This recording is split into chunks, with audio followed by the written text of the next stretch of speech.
All right, let me start with Wendy. Wendy's asking for entering the assets. If we are setting this up for the first time, is there a way to load an Excel spreadsheet with all the details into the system instead of adding them one by one? I think we Most can answer definitely. that. Yes. Yeah, go Thank you. ahead. So with that, Wendy, yes, you can certainly do that. We actually have a template that we will send you. It will have all the information that's required in order to do a bulk upload.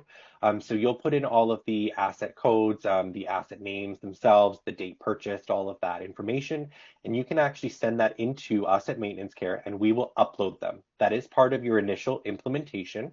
After that, if there's additional assets, we could look at costing, but depends, of course, on how many and yeah, but you All can right. certainly do that.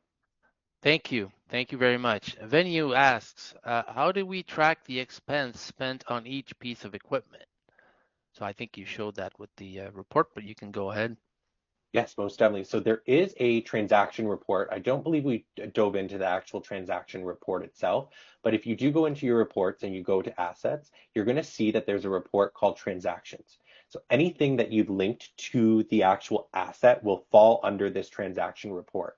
So if you have gone in, created your task, even if it's a preventative maintenance, and you've attached that transaction to that asset, you can open up your transaction report and you can, of course, change the parameters, the filters, the layout, and it will show you all the transactions that are within the parameters that you've asked it for.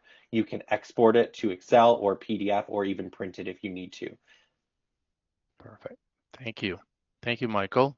Catherine asked a question. I think it relates to when you went to create a task. Mhm. What if the vendor is not in the drop-down list? Can you put the vendor's name in it? That's essentially what she's asking. So you can't enter the vendor within the actual task itself unless they're in the system. So how you would do that is in your cabinet, you'll see you have assets, parts, which again I mentioned we'll talk about in another webinar, and then you have your vendors. So your vendors would need to be added into the system in order for you to drop them down and select.